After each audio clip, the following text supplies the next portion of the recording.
Opa, filho. Boa noite, Roberto. Tudo bom? Tudo bem, meu filho? Veja Como é que vai? só, as pessoas Oi. estão começando a entrar agora na live, mas só para efeito de direcionamento, toda live que a gente faz, meu filho, é o seguinte: a gente é um tempo de 1 hora, que é o limite do Instagram, Aham. depender da evolução do bate-papo e tudo mais, a gente termina na outra, né? Aí dá aquele tempo e termina. Nos primeiros 10, 15 minutos, você vai falar sobre o seu empreendimento, né? Ok. Um pouco da história resumida, porque você resolveu montar um frigorífico, onde é que fica, tem quantos anos, enfim, de forma resumida, em 10, 15 minutos você fica à vontade. No segundo momento, a gente começa a fazer o bate-papo e interagindo com as perguntas que porventura possa existir ao longo da live por alguém que esteja assistindo, né? E aí a gente vai evoluindo de acordo com o andar da carruagem, o bate-papo, tá certo? Então Tá, essa é o nosso bate-papo simples, coisa rápida, não, ou coisa simples, transparente, não tem muita burocracia não.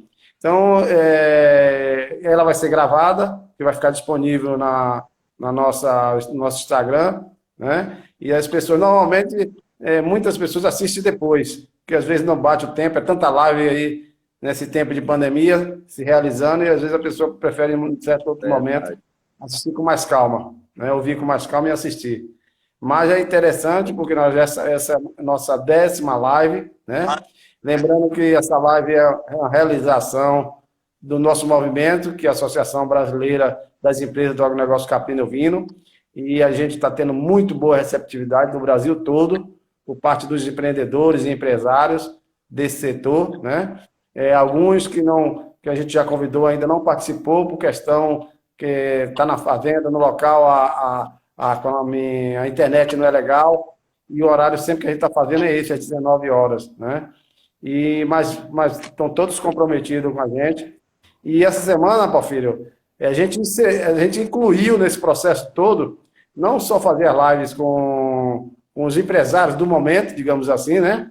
Mas vamos fazer os empresários de, de economia de tempos atrás. Pessoas que tiveram frigorífico de caprino e ovino e que, porventura, por circunstâncias outras que não da gestão, por questão de demanda, por questão de mercado, por questão de finanças, sabe Deus, as diversas questões que existiam, como eu também já tive o frigorífico arrendado e não pude também ir à frente, e o rapaz também que teve também fechou, enfim, tanto cada um tem seus motivos para ter fechado.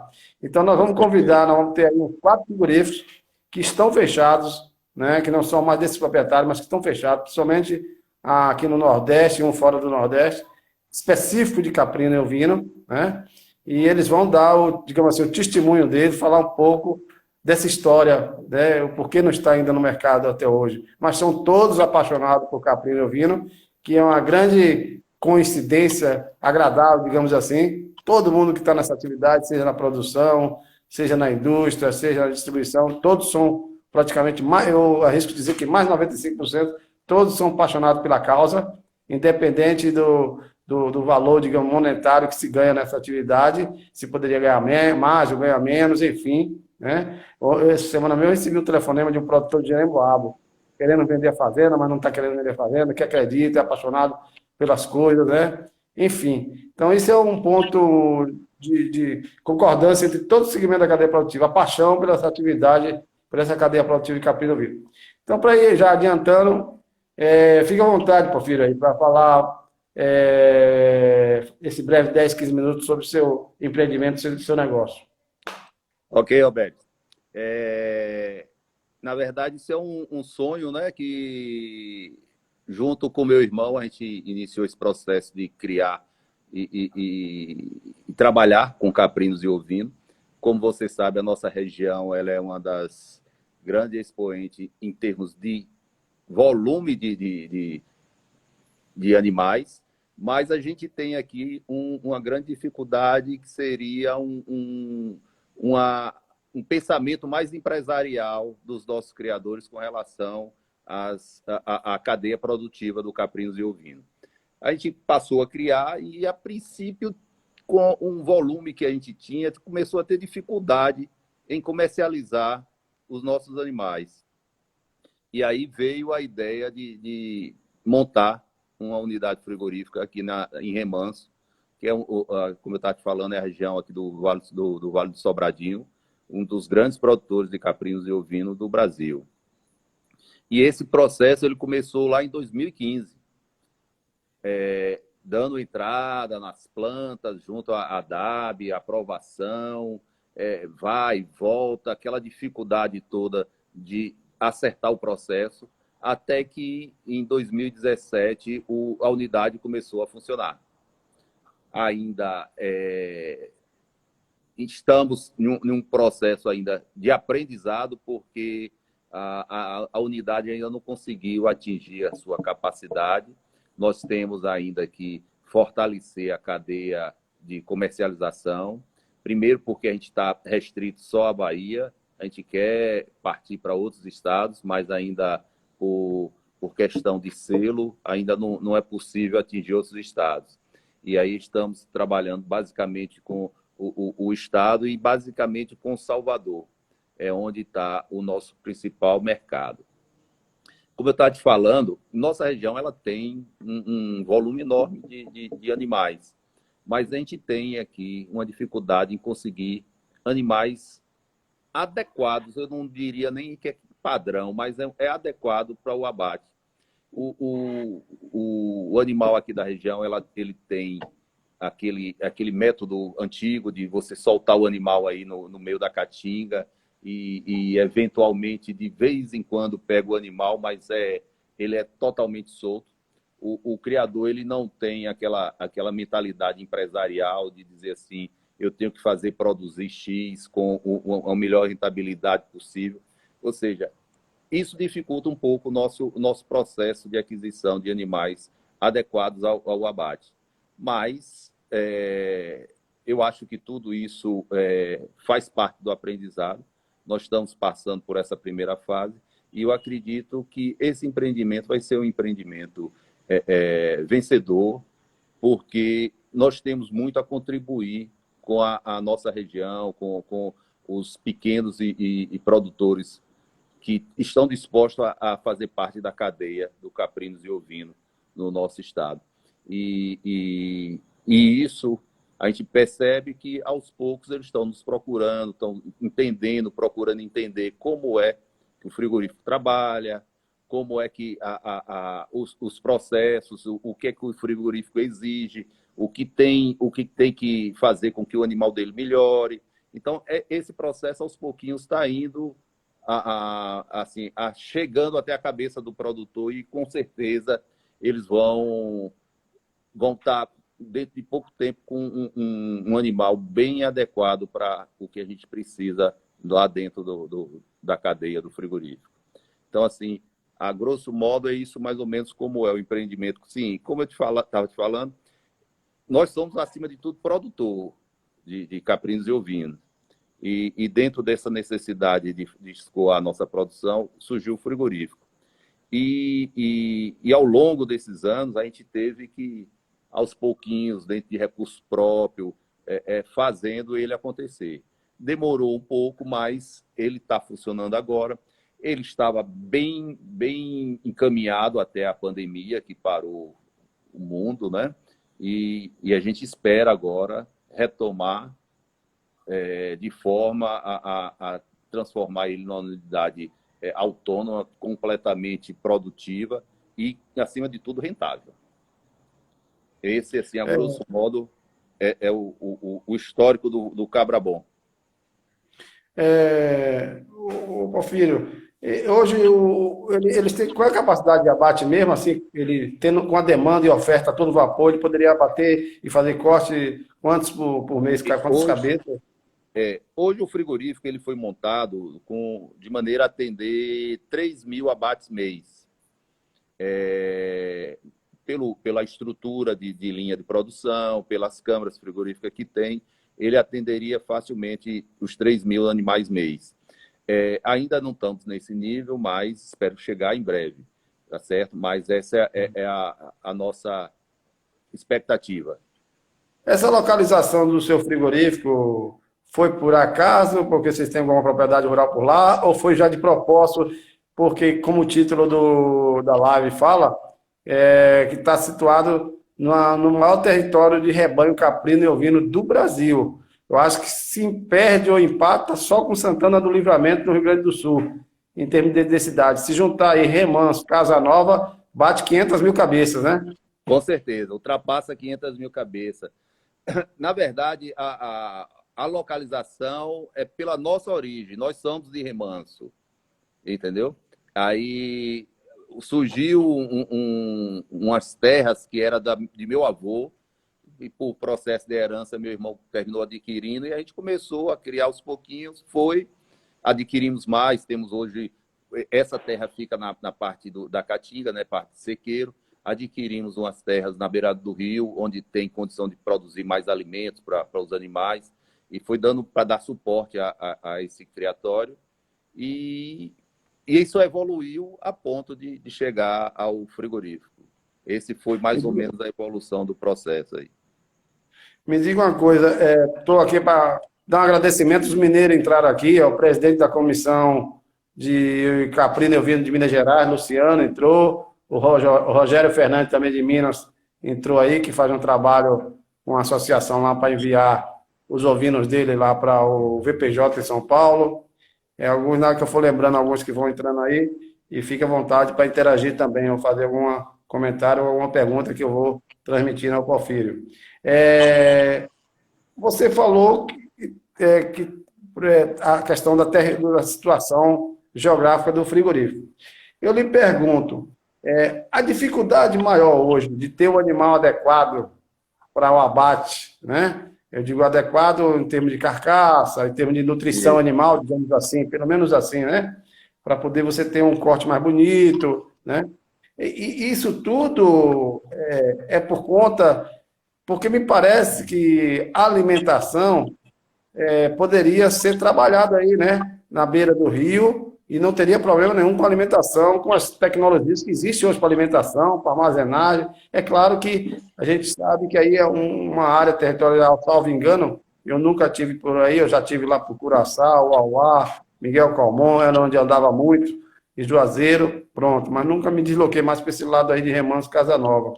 Mas acredito eu que seria, como é a maioria pequeno produtor, eu acho que o processo de associativismo, né, para poder gerar uma quantidade e uma qualidade de matéria-prima para fornecer, né, ao frigorífico de forma regular e permanente, eu acho que seria suficiente, né, porque parece que as vantagens, que a gente chama de vantagens comparativas, né, as condições de clima, de água, tem para isso favorecer, né, para poder você ter esse tipo de animal, pelo menos adequado nutricionalmente para o abate em termos de carcaça.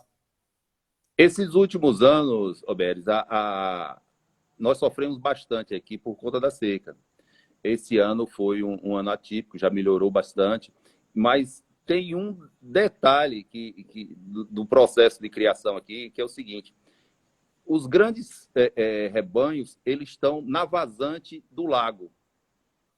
Só que esse ano o lago ele encheu, ele chegou quase que a 100% da cota, então expulsou todo esse pessoal da beira do lago, porque é onde tem uma pastagem melhor. Eles aproveitam a vazante do rio e faz uma pastagem excelente nessa região. Então, como teve chuva suficiente, ainda está bem o rebanho aqui. Mas se essa seca viesse a agravar, nós vamos ter dificuldade, porque nós perdemos a vazante do rio e não vamos ter o suporte da Caatinga. Mas um dos pontos que eu considero ainda bem complicado aqui é que ainda não foi muito introduzido algumas raças de produção precoce. Ainda temos muito produtor aqui que trabalha só com animal mestiço, aquele animal nativo, antigo, que para atingir 12 quilos de carcaça é um trabalho muito grande. Esse é que eu acho que é o maior problema. A gente precisa trazer outras raças para fazer cruzamentos, para conseguir atingir, em o menor tempo possível, carcaças ideais para um frigorífico. Esse que, nesse momento, eu acho que traz com que o produtor tenha problema no fornecimento para o frigorífico. Como foi a receptividade quando você inaugurou o frigorífico aí perante esses pequenos agricultores de caprinos e ovinos, os pequenos pecuaristas, digamos assim? Na verdade, foi muito boa. O pessoal só precisa entender um pouquinho do processo de funcionamento do frigorífico e se adaptar a ela. Hoje a comercialização aqui em Remanso, específico em Remanso, ele é o seguinte: o cara ele vem na feira e traz o animal dele, e aqui na feira de Remanso tem diversos atravessadores que compram o animal para Teresina, Caruaru, para João Pessoa, leva aqui o animal daqui para o Nordeste todo. Então, ele recebe na hora aquilo que ele está vendendo. O pagamento é no olho. Seu animal vale 10, seu animal vale 15, seu animal vale 20. E o nosso não. O nosso é na carcaça, o peso da carcaça.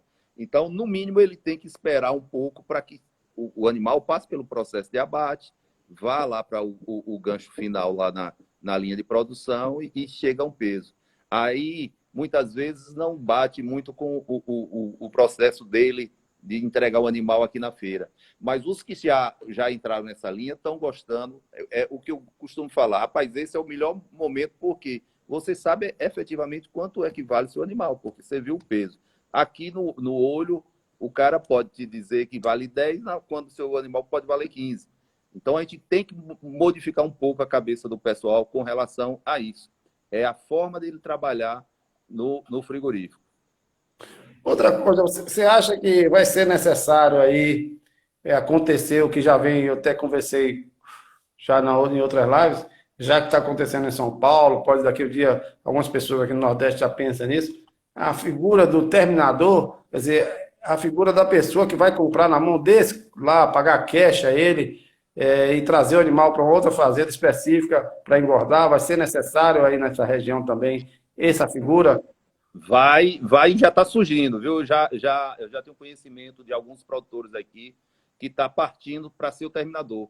Ele sai na região em busca de animais, ele geralmente tem uma estrutura melhor, não só de produção de alimento, e ele faz a terminação do animal e leva para o frigorífico. Esse está sendo para a gente, acho que nesse momento, a melhor parceria que está tendo aqui. A gente...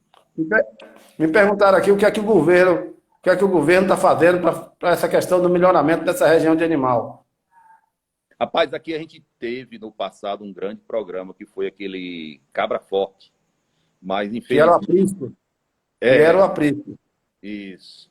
E aí esse parou aqui na nossa região. Mas hoje a parte governamental que tem aqui é através do Senafaeb, que tem técnicos aqui na região, com diversos produtores, fazendo o acompanhamento, fazendo toda a capacitação técnica do produtor, para que ele realmente... E esse programa está já na última fase, que era uma dificuldade. Eles ensinaram ao sujeito a fazer a alimentação, produzir as instalações, criar o animal, e agora não tinha a destinação. Foi quando o frigorífico chegou, e esse é uma das fases do projeto que está sendo essa, trazer esse produtor que já teve essa capacitação para o frigorífico, para a parceria com o frigorífico. E essa questão de inserir um novo sangue na criação dele, um reprodutor, digamos assim, um Doppler, ou então Boé, como é que está a situação? Já é falta de recursos, é falta de financiamento, é falta de conhecimento? Acima de tudo, falta de conhecimento, mas já tem, até com esses técnicos que a gente acompanha eles aqui, a gente percebe que eles estão levando esse pessoal para os bancos, para mostrar a ele as linhas de crédito que tem, para que ele compre um reprodutor melhor, que ele introduza isso dentro da criação dele. Então, essa fase ainda embrionária, muito inicial ainda, mas eu acredito que vai surtir efeito. Eu já tenho visitado alguns produtores aqui que já têm animais de excelente qualidade, que com certeza daqui a um pouco tempo o rebanho dele vai dar um salto enorme de qualidade. Porque me parece que eles vão perceber na prática, eu estou afastado da área de produção de campo já há alguns anos, mas me parece que ele vai ver o resultado imediato quando ele cruza um reprodutor desse e dá aquela F1 para o frigorífico. Ele já vê com outra conformação de carcaça, né? E até o rendimento também, se tiver comida, ele responde, porque como a gente diz, não é terose, é um cruzamento industrial forte, né? Eles percebem, até questão de tempo, o quanto o animal leva para estar em ponto de levar o frigorífico. Então, isso eles já perceberam, e esse processo de mudança aí está acontecendo. Dentro de pouco tempo, a gente vai ter melhor carcaça aqui nessa região. É engraçado que você falou aí do Cabra Forte, que era o antigo aprisco, né? E ficou com o nome Cabra Forte por causa de uma parceria muito forte com o governo do estado da Bahia naquela época, e também para fazer uma coisa de marketing, né? Mas já era para ter nessa região bem disseminado aquelas raças, porque o DOP já existe, o DOP e o Boé já existe de muitos, já mais de 2 décadas aqui na Bahia, no Nordeste, né? Tanto é que em outras regiões, quando a gente vê sangue de DOP em tudo quanto é canto. Com a parada do programa Cabra Forte, Roberto, até as feiras agropecuárias aqui da região, elas se encerraram. A gente conseguiu fazer 1 a 2 anos atrás, esse ano não teve, entendeu? Ou seja, a gente conseguiu trazer esse pessoal que tem esses animais de excelência para mostrar aqui, para eles se animarem a comprar, e deu resultado. Eu espero que, não sei se esse ano vai ser possível, mas que possa repetir essas feiras para que os produtores daqui consigam animais de melhor qualidade para jogar no seu rebanho aí. Inclusive, os 2 presidentes do sindicato aí, tanto de Casanova como de Remanso, eu conheço pessoalmente os 2, são bastante, assim, não sei se ainda é ele, Silvio, e o outro, eu me esqueci o nome agora. Adriano Parlandim. Adriano, somente o Adriano. Estou muito comprometido com a atividade lá no Senar, na FAEB, né? Pronto. O Adriano é que enfrentou essa feira, conseguiu fazer a feira agropecuária de Remanso, está aí com os programas do Senar aqui na região. Esses técnicos todos têm sempre cursos ali para os produtores. Então, ele está realmente enfrentando essa batalha aí com grande sucesso. Infelizmente, Porfírio, eu me lembro, hoje, o engraçado é que às vezes o Facebook relembra a gente algumas datas, né? Ele tem essa mania, né? Coincidentemente, ele me lembrou 2 datas importantes. Uma foi a de ontem. Ontem fez 1 ano que nós temos uma lei nacional de incentivo à ovinocaprinocultura, né? E que eu brinquei, mandei até para o deputado, o assessor dele hoje no WhatsApp, ontem. Agora a gente precisa regulamentar, fazer valer isso, né? Estou solicitando até uma live com esse deputado, ele ficou de ver lá para ver se tem um tempo. E a outra foi hoje. Hoje fazem 3 anos que eu tive no gabinete do deputado estadual, que eu gosto muito dele, mas tem uns porém para trás mal resolvido, que foi o Eduardo Salles e o deputado Zói. Ambos deputados estadual, e são simpáticos à causa da ovinocaprinocultura. E naquela oportunidade, eu não conhecia pessoalmente o Eduardo Salles, e aí passei a conhecê-lo no gabinete dele, e ele falou, vou sair aqui que eu vou no banco sacar o dinheiro. Eu digo, não, deputado, não me espere aí que eu preciso falar com você urgente. Uma coisa, essa era 5 minutos que virou quase 2 horas de conversa. E eu disse para ele sobre essa questão, esse vácuo, esse ato que aconteceu depois do Cabra Forte, nas questões ligadas à nossa cadeia produtiva no estado da Bahia, né? Ficou um hiato, pelo menos nos 2 governos do Wagner. Aí ele falou assim, Roberto, mas eu era o secretário na época. Eu digo, eu sei disso que você era o secretário. Mas, infelizmente, o agronegócio caprino ovino da Bahia se lamentou por esses 8 anos, porque não houve efetivamente nada que pudesse, salvo algumas ações da CAR, né? Salvo algumas ações da CAR que não eram ações integradas, eram ações de doação de animais, eram ações estanques, né? Não era ação coordenada, integrada, para favorecer o arranjo de uma região, a cadeia produtiva de uma região, enfim, como essa região aí de vocês aí, de Remanso aí, né? E Casanova e tudo mais. E aí, tempos depois, no evento, durante uma FENAGRO, ou antes, ele reconheceu esse, não sei se erro seria a palavra correta, né? Mas que fez, inclusive, essa doação, que não surtiu efeito, porque muitos comeram os animais até. né? Comer os animais, deixou de ser aquele animal para multiplicar e para que os rebanhos fossem replicados, né? Então, ele nessa oportunidade, ele quando me percebeu, né, fez a meia-culpa dele na presença no auditório de vários produtores. Nessa época, o secretário de Agricultura Familiar era o Jerônimo, e hoje é secretário de Educação do Estado, né? E a gente falou, né? E ele disponibilizou o gabinete dele como deputado para fazer a coisa acontecer mais favorável para o ovino caprino, né? Então, eu me lembrei que a data está fazendo hoje 3 anos que eu estive no gabinete dele, né? E aí a gente vem cá lutando, mas já são tantas frentes de batalha, né? E que a gente ainda continua lutando. A gente lamenta muito aqui, Roberto, o encerramento do Cabra Forte, viu? Era um programa que ia mudar a cara da nossa região pelo que ele estava se propondo a fazer. Justamente porque eu te falei que aqui nós temos grandes rebanhos, mas a predominância é do animal nativo, aquele animal que dificilmente pega uma carcaça ideal para frigorífico.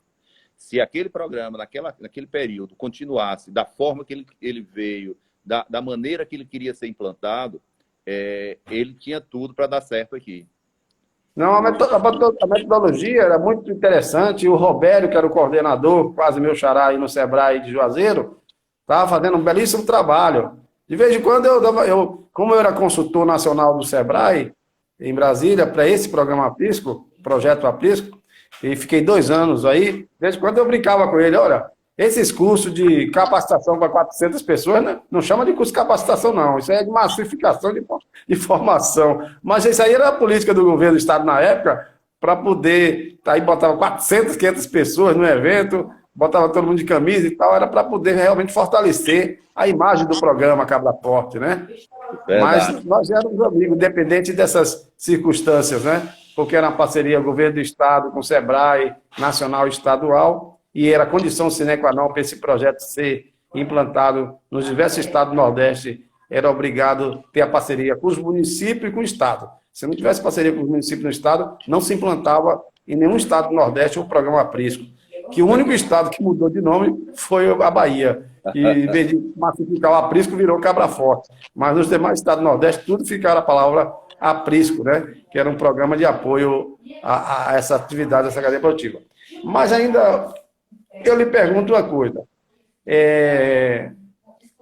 Aí na região, no seu frigorífico, continua batendo mais ovino do que caprino, como todos, por conta de questão de demanda de mercado?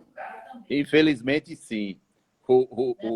Eu diria que o nosso é quase que 90% ovino e 10% caprino. No nosso caso, que é um frigorífico comercial, a gente tem dificuldade em ainda vender o produto do caprino.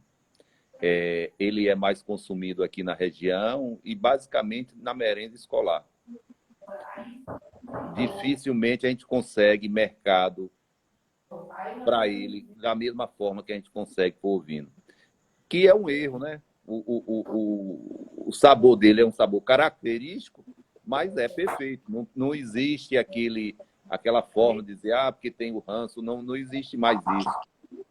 Os animais que se abatem são animais novos que não conseguem transmitir aquele ranço para a carne. E eu vejo também uma parte um pouco cultural em relação a isso. Então, eu espero que a gente possa mudar isso, porque até a gente, diante dessa constatação, a gente percebe que está desestimulando o produtor a produzir o caprino. Ele está se direcionando só para o ovino. E isso, infelizmente, ainda acontece. Não é à toa que a Bahia, né, o ano passado, ela ultrapassou, depois de mais de 2 décadas, 3 décadas, ultrapassou o rebanho de ovino do Rio Grande do Sul. Tudo por conta desse incentivo, né? Se existe mais demanda em todo sentido, seja no frigorífico por conta do mercado comprador ou pelo mercado consumidor, a tendência seria natural, né, acontecer isso, né? Ou seja, se comprar mais os ovinos nas plantas frigoríficas que existem, não só na Bahia, como em qualquer outro lugar do Brasil. E recentemente, eu assisti até uma matéria no Globo Rural, que isso consolidando, né? Ou seja, se cria o caprino para consumo regional e o ovino para consumo, para comercialização, né? É Enfim, verdade. essa é uma questão, e muita gente, viu, Porfírio? Eu trabalho muito no pós-porteira da cadeia produtiva, em todo o Brasil e aqui na Bahia. Eu percebo, principalmente aqui no Nordeste e aqui na Bahia, que ninguém sabe por quê não consome cabrito. Se você É, perguntar a um consumidor, né, que não seja aí na região, digamos assim, do semiárido, né, que seja fora da região do semiárido, ele não sabe por quê. Por que você pede o cabrito? Você já experimentou o cabrito? Por que ele é ruim? Por que você está dizendo que é ruim? Ele não sabe dar nem a resposta. Você está isso. entendendo? Quer dizer, Na verdade, criou muitas vezes ele nem conhece, entendeu? Muitas vezes nem conhece a diferenciação do que o cabrito e do que o ovino, entendeu? Agora, de uma coisa é certa, quem come cabrito, quem gosta de comer cabrito, não come nem troca por cordeiro. Pelo menos a maioria. E quem come cordeiro, pode comer o cabrito pelo cordeiro. Você está É entendendo? verdade. Isso no mercado consumidor, no dia a dia, eu percebo isso quando eu faço as perguntas aos meus clientes na loja, ou em algum supermercado, que é cliente da gente, ou até o comprador do supermercado. E para eles é indiferente. Tem É, cabrito, se o cabrito vender muito, se a demanda for muito grande para o cabrito, eles vão comprar mais cabrito do que o cordeiro. Isso é indiferente, né? Cabe, eu sempre também estava falando, teve uma live com o chefe de cozinha, que é apaixonado por cabrito, né? Essa semana, não, a semana passada, ou foi essa semana, não sei, Sandro Borges? Sandro, lá de Salvador, do Varanda Gourmet, ele Foi dizendo, ontem. Isso. foi, foi terça-feira, Dia 7, dia 7. foi. Foi. Isso. Ele disse que quando não troca o cabrito pelo cordeiro, né? E ainda, ele me veio com um viés interessante. Qual é o viés? Como a maioria dos chefes de cozinha, a gente precisa ver como tratar essa questão no futuro. Como o caprino é um animal mais característico em termos assim, de denominação de origem, digamos assim, né? Como tem na França, porque o caprino se adapta muito à questão do semiárido, pela questão do consumo daquele tipo de alimento que tem na caatinga, né? Pode consumir, claro, pode se dar a ele, digamos assim, uma suplementação forrageira, digamos assim. Mas ele tem uma preferência e ele sabe aprontar o prato dele. A caatinga é muito rica, principalmente quando ela está bonita, que deve estar bonita agora. Com Né? certeza. Então, ele Ele deve é bem comer. adaptável, essa região. Ele sabe até subir em árvores para pegar, vamos dizer, o melhor alimento. E você vê que ele se mantém gordo. Se você for comparar o caprino com o ovino, se brincar, qualquer coisa ele dá uma descidinha, né, no patamar, uma chuva que pegou uma miíase, uma frieira, qualquer coisa, ele já começa. O caprino, nesse sentido, não. Ele mais se vira com a alimentação. Ele mantém esguio, né, em termos de carcaça. Então, ele está dizendo o seguinte, que o caprino, talvez, a gente vá trabalhar o caprino a nível de mercado, de grande mercado, como um animal, digamos assim, exótico, não sei se é a palavra correta que eu falaria, para diferenciar do consumo do ovino, né? Um produto que é autêntico, assim, em termos de alimentação, onde a alimentação da caatinga está intrinsecamente ligada ao sabor da carne. Né? Então, isso é um viés muito, muito importante em tempo de sustentabilidade ambiental, em tempo de consumir coisas diferenciadas, né? A sabores diferenciados. Então, isso é um viés que tem que aprender com cuidado. A gente precisa entrar com algum tipo de campanha, de informação mais a respeito do caprino. Realmente é uma carne de primeira. A gente tem esse viés da carne saudável, é uma carne vermelha, mas ela é infinitamente menos colesterol do que qualquer outra. E é só trabalhar ela como uma carne altamente saudável e levar para esses mercados mais exigentes. Pode ser como se fosse um produto exótico, mas, acima de tudo, pela parte saudável. Vamos dar uma nova roupagem para ela. O pessoal aqui da nossa região come bastante, mas o consumo daqui não se compara ao do Brasil, né? Aqui o consumo é altíssimo. Remanso mesmo, a carne de bode como é que se diz? É o carro-chefe da região. Inclusive, tem uma pessoa fazendo a pergunta aqui, que a maior parte dos criadores de ovino faz todo o processo de cria, recria e terminação, porque a figura do produtor terminador acontece igual o gado de corte, depende da disponibilidade de cordeiro. Mas eu lhe digo uma coisa, a pessoa que pretende ser um terminador, né, essa pessoa ela tem que vislumbrar locais. Por exemplo, nós temos na associação o Márcio, né, que é um especialista nessa área, ele tem uma cabanha lá em São Paulo, ele já tem os contatos dele aqui na Bahia, ele já vem, já faz isso há mais de anos, vem aqui, já tem as pessoas que o seleciona, já tem os produtores que disponibiliza X animais, sempre ele vem com o caminhão, pega os animais, leva lá para a cabanha dele, dá um choque digamos assim, de sanitário no animal e depois joga ele para engorda, para poder depois entregar os frigoríficos que ele tem contrato, né? Uns 3, 4, 5 frigoríficos que ele tem contrato. Então, na medida que você constrói esse caminho, essa pessoa que vende o cordeiro, passa a fazer sempre isso, porque tem um comprador regularmente e construiu ali uma relação de negócios sustentável, né? Então, ela disse que depende da disponibilidade, a pessoa aqui que eu não vi, depende da disponibilidade de cordeiro, exato, mas também depende de existir essa demanda para esse cordeiro, né? Regular, pagamento, ele chega e paga cash, porque a pessoa precisa fazer o dinheiro, né? E aí cria essa relação de negócio. É verdade, aqui na nossa região, com a implantação do frigorífico, a gente já viu surgindo aí, está ainda no início, mas já surgiu, pelo menos um aqui em Remanso, outro em Casa Nova, que está trabalhando isso. Ele tem a disponibilidade na região, leva para uma estrutura que ele tem, que aí ele diferencia justamente nisso, uma estrutura de alojamento e comida bem melhor do que se encontra na maioria das propriedades da região, e faz uma terminação. Ele ganha aí, dá um ganho de peso que compensa o negócio dele. Entendeu? Exato. E isso já está surgindo aqui. Pelo menos que tem contatos com a gente, pelo menos 2 a gente já percebeu isso e que está trabalhando isso. Você falou aí do seu quase xará, Roberes. Ele o Robério, lá do Sebrae Juazeiro, ele é um dos grandes incentivadores desse processo aqui na região. A gente tem técnicos deles que vinham do lado de Juazeiro, aqui em Remanso, Casa Nova, justamente fazer esse trabalho aí.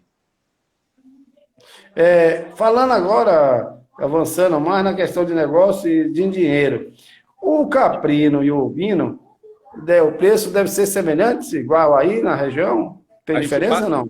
No frigorífico a gente paga o mesmo preço, a gente não distingue o caprino do ovino, mas por que a predominância de 90% aí deles? É porque mesmo esses 10% a gente tem dificuldade de escoar essa produção. Ela é menor, mas mesmo assim é difícil. Então, a gente trabalha mais com o ovino. Outra coisa também, e a questão do preço pago com as pessoas aí dessa região que vão para aí e compram, concorre com vocês? Existe aí, que você disse que manda para João Pessoa, Teresina, Piauí, não sei o quê, que é uma demanda muito grande daí para cima, desses animais. Na verdade, a análise que a gente faz é que a gente paga mais. Mas o produtor ele ainda não se conscientizou disso. Conscientizou. O atravessador ele traz a seguinte estratégia. Ele olha para o animal do sujeito e diz, seu animal tem 20 quilos e eu te pago X. Na verdade, ele sabe que o animal, vamos dizer, tem 25 e ele ganha nesse diferencial. Então, ele trabalha isso. Aí, o preço dele, aparentemente, para o produtor ali é compensador, mas quando ele vai para a balança do frigorífico, ele percebe que é menor. A gente termina pagando bem mais para ele. E ele precisa voltar com o dinheiro para casa, né? E a grande dificuldade dele é esse, que ele tem que usar ali, muitas vezes ele já vem com a necessidade desse dinheiro de imediato para fazer ou a feira, ou uma consulta médica, alguma necessidade do dia a dia dele ali dentro da cidade. O processo, associativo é muito forte aí, tem muitas associações aí de produtores, remanescente daqueles programas. Eles não trabalham de forma associada. Aqui é muito... Tem associações, eu diria que uma, duas ou três de sucesso, o resto elas são mais individualizadas, cada um vai para o seu canto. Mas pode utilizar essas associações como guarda-chuva para fazer algum planejamento e agregar eles juntos, porque trabalhar com um, dois é complicado. Não, e é isso que a gente está querendo. A gente procura, desde do sindicato, a própria prefeitura, formas de que a gente possa trazer esse pessoal via associação, aquilo que a gente está querendo fazer aqui. A associação se compromete em entregar ao frigorífico 10 animais por semana. Mesmo que o produtor A não tenha, o B tem, aí eles vão se autoajudando ali, um, na sua vez, entrega o animal para o outro, vai fazendo a cotização ali dentro da associação para conseguir entregar e atender as cotas do frigorífico. É isso que a gente está imaginando que eles se desenvolvam a esse ponto. Agora, avançando mais para frente, como é a sua comercialização, já que você está próximo aí de Juazeiro, não é? Como é a sua comercialização em Juazeiro já do produto final? Você vende aí, tem como... O início lá que eu te falei, né? O nosso selo ele é estadual. Não, mas Juazeiro você pode vender. É isso que eu ia te explicar. Nós estamos a 46 quilômetros do Piauí e cento e poucos de Petrolina. Nós passamos, como é que se diz? Para chegar em Juazeiro, passamos em Petrolina e não pudemos vender. Aí comercializamos basicamente em Juazeiro. Em Juazeiro a gente comercializa o corte já pronto e tivemos algumas experiências na carcaça. Vender para uma rede de supermercado lá da região a carcaça e eles vendem no açougue do supermercado. Mas a nossa comercialização já está acontecendo em Juazeiro. A carcaça aí está na faixa de quanto? 23, 24? R$23. R$23, né? E eles continuam comprando ou não? Oi? E eles continuam comprando na sua mão ou não? Não. E você acha que o esporte não funciona? Juazeiro é uma cidade prejudicada, porque o abatedouro que tinha lá fechou. Então, eu acredito que hoje Juazeiro é... Ele já está em todas as mãos do Gustavo Machado? Era o do Gustavo. Ou está na briga? O Gustavo fechou, ele estava entrando num acordo aí com a DAB para ver se reabria, eu não sei se chegou a reabrir, mas ele chegou a fechar, que ele era o único que estava funcionando lá, que era o Campo do Gado. E o outro é o quê? O Abatal, né? Abatal não. Mas o Abatal há muito tempo fechou. Continuou Hoje fechado, hein? Só tem o Campo do Gado que funciona. Tinha o Abatal e tinha um outro de caprinos e ovino, que era o Lã. Também fechou. O Lã, é isso que eu queria lembrar, era do Lã. Me perguntaram até hoje sobre esse Lã. E Juazeiro, mercado de corte, você acha complicado lá? É uma cidade grande, né? O problema de Juazeiro é isso, porque ainda ele está dominado pelo clandestino, entendeu? Aí a gente tem dificuldade de competir de preço. O nosso produto... Mas as lojas não querem comprar na sua mão, por exemplo, uma loja de carne? Aí as lojas, principalmente essas lojas especializadas já estão comprando com a gente, entendeu? Todas elas já têm o nosso produto. O que eu falo é que os grandes vendedores, mercados e supermercados, esses ainda continuam com a carne. E lá também em Juazeiro tem redes grandes, não tem? Esses atacadões, não tem não? Não chegou por lá não? Atacadão, açaí, atacarejo? Mas esses aí compra via Salvador, né? Todos eles compram via Salvador. Entendi. Porque a gente está discutindo o seguinte, sobre cultura de consumo, né? Se você não tem um produto caro, não importa se é caro ou barato, mas se você não tem um produto na gôndola de algum supermercado, de alguma casa de carne, sei lá, de acordo com o canal de venda, de acordo ao perfil daquele consumidor. Quem tem consumidor, e a gente sabe disso, classe A, B, que não vai comprar. Primeiro que ele não vai achar o corte que ele quer. Ele não vai na feira livre comprar. Entendeu? Ele não vai na feira livre. Ele é a vida, tudo bem que a vida agora está mais calma, mas a vida de correria danada, e aí ele quer comprar onde ele compra o vinho, onde ele faz a feira dele, aí ele bota ali só um corte, porque é o esposo ou é um parente que come. É bem verdade que aí no sertão é diferente da região aqui litorânea, que aí quase todo mundo falar em carne de cabrito, carne de cordeiro, não é bicho de outro mundo. Né? Todo mundo conhece, pode não conhecer os cortes. Né? Pode não conhecer, eu acredito que é outra coisa que eu tenho percebendo muito, ainda em que pese muitas coisas que o Projeto Aprisco fez no Nordeste, mas ainda tem uma camada de população de pessoas que não sabe que um animal pode fazer 22, 30 cortes, 30 produtos. Acredito que deva acontecer isso aí também no semiárido, nas cidades grandes aí. Né? Aqui tem muita gente não sabe. A tradição de comprar pelo traseiro, dianteiro, não tem de você pegar um pernil, uma paleta, um carré, uma picanha, um filé. Geralmente o pessoal que é vendido em mercado é como traseiro e dianteiro. E depois e também como fazer esses diversos cortes, que é outra história também. A via de regra, a pessoa só sabe fazer duas coisas, cozinhar e assar. Né? Então não tem. Dizendo que eu tenho essa experiência na minha loja. O cara fala, eu vou fazer o que com isso? Vou fazer aquilo. Que receita que eu vou fazer? Eu não sei trabalhar, só sei. Vai pro forno, vai isso, o quê? Ele sabe que é fazer um guisado, um ensopado, sabe que é assar um pernil lá, e aí já vai acabando o conhecimento dele culinário, vai acabando por aí. Né? Mas as outras coisas ele não sabe fazer direitinho o que é. Os chefes hoje, por isso que eu estava conversando com o Sandro, a importância dos chefes, que existe muitos chefes, muita escola de gastronomia em toda a Bahia, Nordeste, todo lugar, e muitos chefes por aí. Né? E esses chefes têm importância estratégica para o nosso negócio, agronegócio e para os frigoríficos, na medida que eles vão orientando e vai ensinando, né? O que fazer com determinado cada vez mais fazer parceria com chefes mesmo, porque é ele quem vai difundir cada vez mais o consumo da carne, porque quando perceberem os sabores que é possível tirar de uma carne de caprino e de ovino, assim, vai ser a redenção da nossa atividade. Me diga outra coisa também. O abate clandestino, que se fala muito aí na região, que é muito forte, inclusive na live que eu fiz com o João, lá de Rajada, Petrolina, né?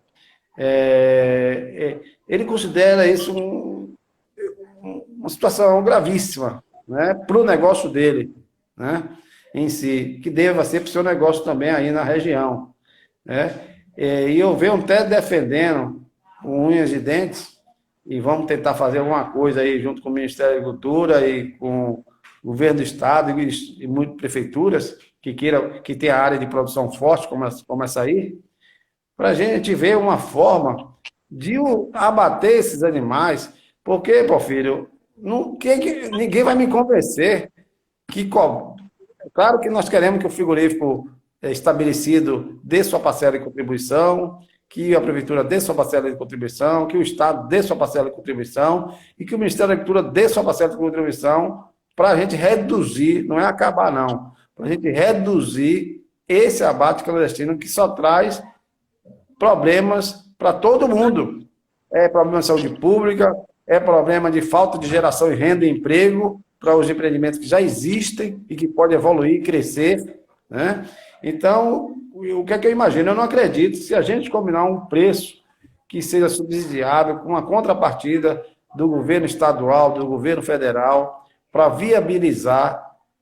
Parece que a gente está falando uma coisa que é difícil isso acontecer, para viabilizar, porque normalmente esse comerciante, todo esse município tem um mercado municipal, né? Isso. Ao lado tem um mercado, para fazer com que estimular e motivá-los através de uma doação de alguns instrumentos, como um caminhãozinho para aquela associação que ele vai ter que se envolver, comprar o animal vivo e abater lá no frigorífico Cabra Bom, por exemplo. Pode abater em vários frigoríficos. Né? O objetivo é abater em vários frigoríficos regionalmente, né? Que participem desse processo.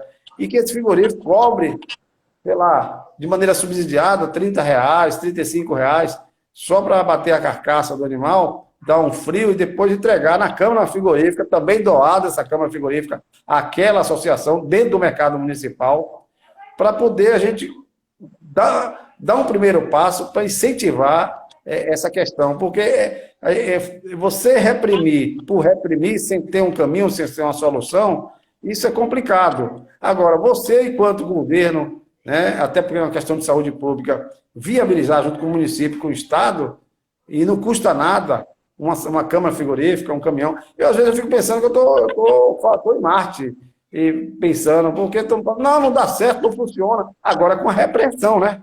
Ou seja, fazer isso e reprimir o município, dizer, olha, tem lá, vocês ganharam o caminhão, tem câmara frigorífica, o frigorífico tem um caminhão frigorífico, ele está batendo, ele está subsidiando, está cobrando R$ 30, uma carcaça de animal é mais de R$ 300, R$ 400, entendeu? Se for botar preço de R$ 20 que ele comercializa, se ele comercializar R$ 20 o quilo, digamos, vai dar R$ 300, R$ 400. Ele não pode pagar 5%, 10% para abater esse animal? Aqui na região, aqui na cidade tem um abatedouro municipal, mas ele só abate bovino. Então, nosso caprino e ovino, ele é 100% clandestino. Aí você entra ali no mercado, todo ele é fruto de abate não legal, não tem um selo nem municipal. Inspeção sanitária. Nenhum. Então, esse é a grande dificuldade. E em função disso, vem a nossa grande dificuldade, que é você comparar esse produto com o produto do frigorífico. Então, ele não tem como você comparar preço desses dois produtos. É claro que isso é um processo de culturamento, quer dizer, para o mercado consumidor. Eu penso assim, que deixa o consumidor escolher, né? Seja o consumidor classe A, porque o que acontece, viu? Há uma discussão, vez por outra a gente vai fazer discussão. Então, caprino e ovino é para consumo de classe A e B? Não queremos que seja só para A e B. Eu fiz uma live com umas professoras da Universidade Federal de Minas Gerais, e que eu disse para ela, olha, infelizmente, caprino e ovino, no momento, tem que ser para classe A e B. Não quero dizer que possa ter outros produtos para classe C e D.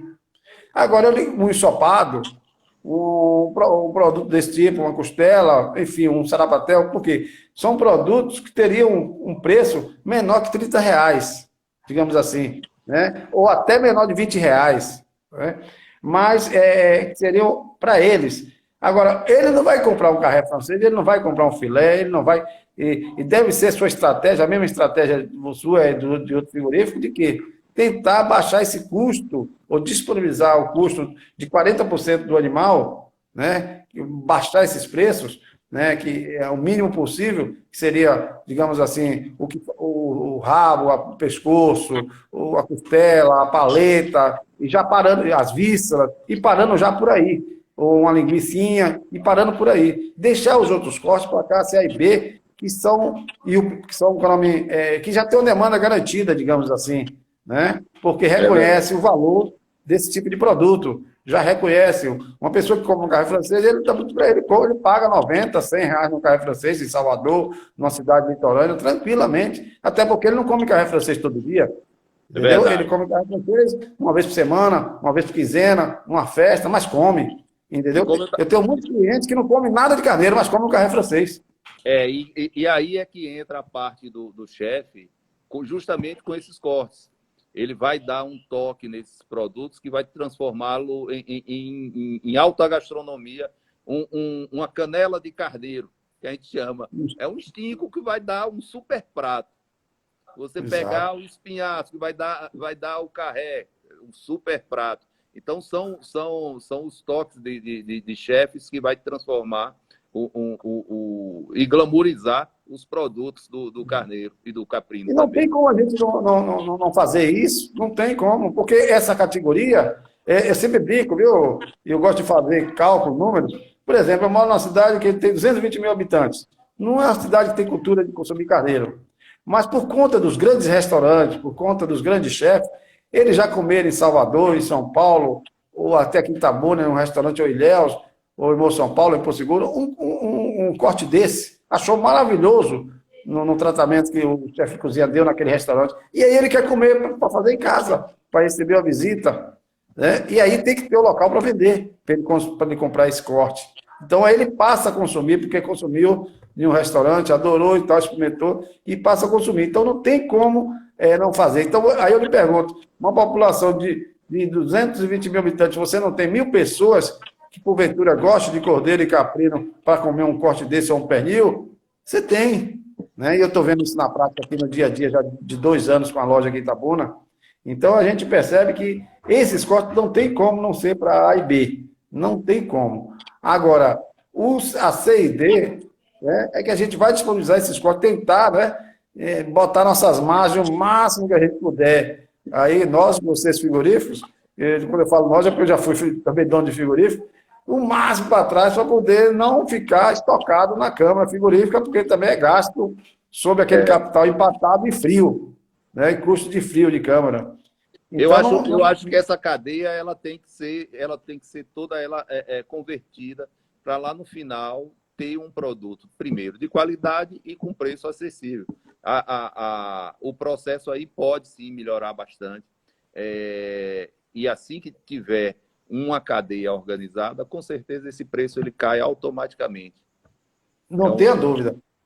E eu estou observando na prática aqui, viu? O pessoal aqui na cidade está indo mais, não só a pessoa, até classe D, C, que só entra lá na minha loja só para comprar ensopado, ou uma viúva, um meninico. Já não vai mais comprar na feira. Ele está indo comprar na minha loja, porque a minha loja já ficou conhecida aqui em Itabuna como é a loja que tem carneiro, a loja do bode, não sei o que e tal. Então todo mundo só vai para lá. Então chega lá, o médico que tem um nível de renda altíssimo para comprar 2 quilos, 2 carré francês, 3 carré francês, chega lá o cara só para comprar um pacotinho de ensopado. Entendeu? A R$17,90. E compra lá e leva. E não vai comprar na feira, porque na feira é mais de R$19, R$20.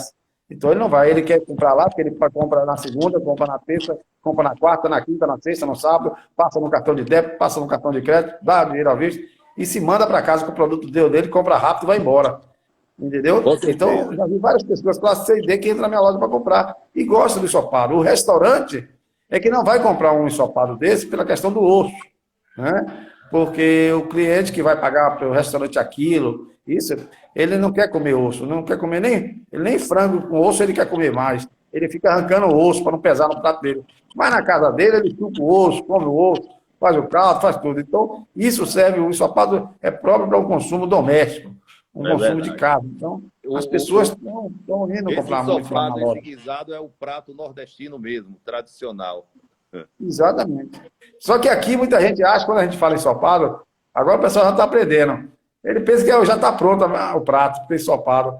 Mas quando eles veem, pensa que a gente vai cortar, eu digo, não, aqui no pacotinho já está tudo cortadinho. Só você botar na panela, temperar e esquentar. Então ele falou, gente, quer dizer, olha que como o nosso mercado consumidor ainda é desinformado por conta da tradição de compra de feira livre. Né? Então, quando ele vê lá, ele leva para casa, mesmo congelado, ele leva, experimenta. Isso me faz lembrar, Porfírio, o frango. O frango, aquele frango há 30 anos atrás, né, 20 anos atrás, já chegou a matar. Eu já vi minha mãe matar frango em apartamento quando eu era criança.